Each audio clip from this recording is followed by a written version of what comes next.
ஜான்பாலியிடம் செல்லும் பொழுது சில ஆண்டுகளுக்கு முன்பாக பரிவெள்ளிக்கோட்டையை ஜான்பாலியன் பேசினார்.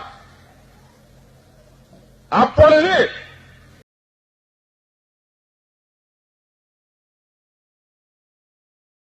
பட்டியில் இருந்து வருகின்றார்கள்.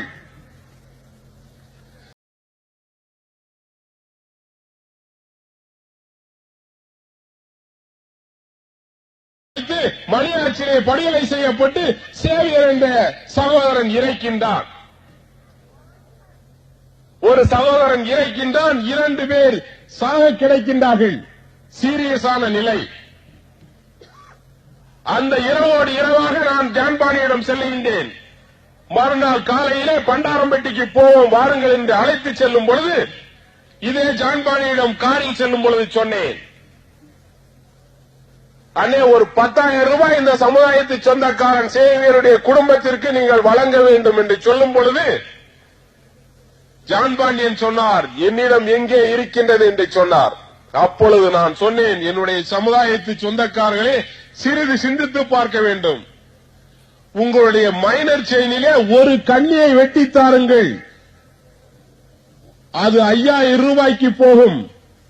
நான் தூத்துக்குடி துறைமுகத்திலே பிச்சை எடுத்து 5000 ரூபாய் தருகிறேன்.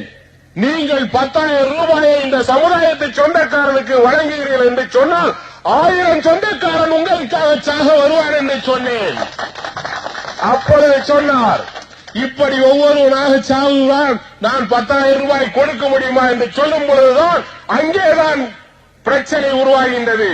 எங்கே என்னுடைய சமுதாயத்து சொந்தக்காரன் சாகின்றானோ, எங்கே பிரச்சனை வருகின்றதோ அங்கே நிச்சயமாக பசுதி பாண்டியன் தட்டி கேட்பான் அல்லவா?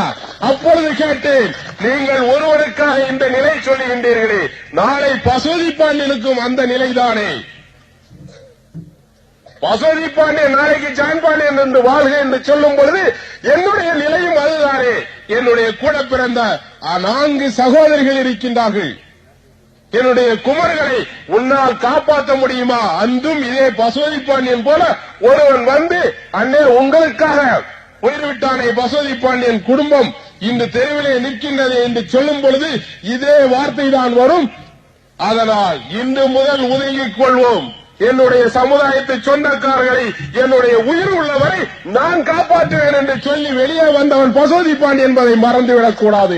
இப்பொழுது சொல்லுங்கள், எந்த நிலையில் பசுதி பாண்டியன் வெளியே வந்திருக்கிறார் என்பதை. இது உண்மையான நிகழ்ச்சி.